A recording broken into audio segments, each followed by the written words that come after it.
Hello everyone, welcome back to my YouTube channel. आज हम discuss करने वाले हैं इंग्लिश लिटरेचर का unit second, the hairy ape, जो लिखा था यूजाइन और नाइल ने। सबसे पहले हम इसके करैक्टर डिस्कस कर लेते हैं। फर्स्ट मेन करैक्टर है इसमें रॉबर्ट यांक स्मिथ, जो एक ब्रिटिश मैन है और वो एक शिप में काम करता है एज अ फायरमैन, और वो प्रोटैगनिस्ट भी है इस प्ले का। बहुत ज़्यादा पावरफुल है वो और सारे वर्कर का लीडर भी है। तो वो बहुत ज़्यादा हैप्पी होता है अपने काम के साथ। लेकिन फिर एक लड़की आती है मिल्ड्रेड डगलस, जो ब्यूटीफुल गर्ल होती है, वो उसकी इंसल्ट कर देती है। तो इसकी वजह से उसके जितने भी सारे अपर क्लास पीपल हैं उन सभी से नफरत हो जाती है और उसको अपना काम भी अच्छा नहीं लगता है। सेकंड करेक्टर है मिल्ड्रेड डगलस। मिल्ड्रेड डगलस वही करेक्टर है जो इस यांग की इंसल्ट करती है और वो बहुत ज़्यादा ब्यूटीफुल गर्ल है। थर्ड करेक्टर है पैडी। ये एक ओल्ड वर्कर है उस शिप में और इसकी प्रॉब्लम ये है कि मतलब सारे रिच मैन जो हैं वो इन लोअर क्लास पीपल को इस तरह से ट्रीट क्यों करते हैं, इससे बहुत ज़्यादा परेशान है। फोर्थ करेक्टर है हमारे पास लॉन्ग। लॉन्ग भी एक वर्कर है और वो यांग को प्ले के लास्ट में जो है वो फिफ्थ एवेन्यू नाम की जगह पर लेकर जाता है। और फिफ्थ करेक्टर है हमारे पास एक मिल्ड्रेड डगलस की आंट और एक उसका सेक्रेटरी। इनका कोई इतना ज़्यादा इम्पोर्टेंट जो है वो रोल नहीं है इस स्टोरी में। अब हम अपनी स्टोरी स्टार्ट करते हैं। तो ये स्टोरी जो है वो स्टार्ट होती है शिप के फोर कासल से, जहाँ पे सारे वर्कर जो है वो एक जगह पे इकट्ठे होकर अपना काम कर रहे होते हैं। तो उनको एक ब्रेक होती है, तो सारे फायरमैन वहाँ पे बैठ के जो है वो बियर पीना स्टार्ट कर देते हैं, गाना गाना स्टार्ट कर देते हैं ज़ोर ज़ोर से। तो ये जो रॉबर्ट यांक स्मिथ होता है ये उन सभी को देखता है और वहाँ पे जाता है, उन सभी के बीच में जाके बैठ जाता है और उनको बोलता है। जब ये बोलना स्टार्ट करता है तो सारे फायरमैन जो है वो चुप हो जाते हैं। रॉबर्ट यांक जो है वो उनसे बियर मांगता है, तो सारे वर्कर्स जो है वो इससे डरते थे, तो वो इसको एक बॉटल के बजाय इसको 2 बॉटल से देते हैं।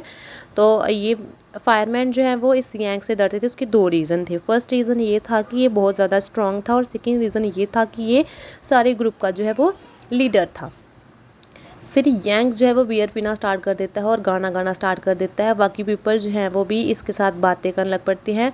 फिर उसके बाद जो एक इंसान जो है वो बात करता है कि मतलब शिप के बाहर या घर के बाहर हमारी लाइफ कैसी है, उस तरीके से बातचीत करना स्टार्ट कर देता है।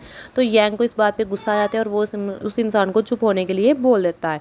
फिर लॉन्ग उठता है और वो बोलता है कि ये जो शिप का फोरकास्टल है, ये अगर यही हमारा घर है तो ये हमारे लिए एक हेल से कम नहीं है। मतलब एक हेल की तरह हमारे साथ यहाँ पे बिहेव किया जाता है, जहाँ पे सारे अपर क्लास पीपल जो हैं वो उन्होंने हमें यहाँ पे फेंक दिया है। फिर पैडी जो एक और वर्कर है वो भी बात करने लग पड़ता है कि हाँ, फोरकास्टल जो है वो हमारे लिए एक हेल की तरह है। फिर उसके बाद पैडी जो है वो अपना पास्ट की बातें जो है वो स्टार्ट करने लग पड़ता है और बोलने लग पड़ता है कि फ्रीडम क्या है, आज़ादी क्या है, आप लोग मुझसे पूछो। मैंने उस फ्रीडम को जो है वो एंजॉय किया है। मेरे पास एक स्किल था जिसकी कभी वैल्यू होती थी। तो यांग उसको बोलता है कि मतलब तुम पुरानी बातें याद कर करके जो है वो क्यों रो रहे हो, क्यों अपना टाइम जो है वो वेस्ट कर रहे हो। जितनी एनर्जी तुम यहाँ पे लगा रहे हो उतना तुम अपने काम पे ध्यान दो। तो यांग जो है वो सारे वर्कर्स जो है वो उसकी रिस्पेक्ट करते थे। तो मिल्ड्रेड डगलस जो है और उसकी आंट जो है वो उसी शिप की छत पे बैठे होते हैं, एरोप्लेन की छत पे बैठे होते हैं और वो वहाँ पे डिस्कस कर रहे होते हैं एक टॉपिक कि मिल्ड्रेड जो है वो गरीब लोगों की जो है वो सहायता करना चाहती है।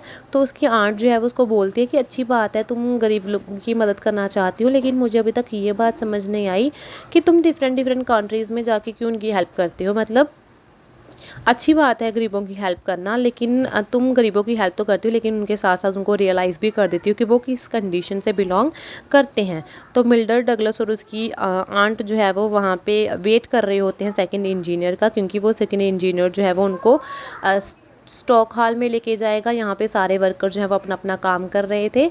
तो वहाँ जाने से पहले जो सेकंड इंजीनियर जो है वो मिल्ड्रेड को बोलता है कि आपने जो है वो वाइट ड्रेस पहनी है तो आपकी वाइट ड्रेस जो है वो गंदी हो जाएगी, क्योंकि वहाँ पे नीचे सिर्फ कोयला ही कोयला है। तो मिल्ड्रेड उसको बोलती है कि तुम्हें इस बात से क्या है, मैंने जो ड्रेस पहनी है मुझे पता है कैसी पहनी है कैसी नहीं, तो मुझे इसी ड्रेस में जाना है, तुम चलो, आई डोंट केयर, गंदी होगी तो होगी, मुझे उससे कोई मतलब नहीं है। तो फिर वो उनको लेके जो है वो वहाँ पे जाता है। वहाँ पे लोग जो है वो काम कर रहे थे। तो जैसे ही वो वहाँ पे पहुँचते हैं तो सारे वर्कर्स जो है वो रुक जाते हैं। तो जियांग पीछे मुड़ के देखता है कि ये सारे अच्छे तरीके से काम कर रहे थे लेकिन ये रुक क्यों गए।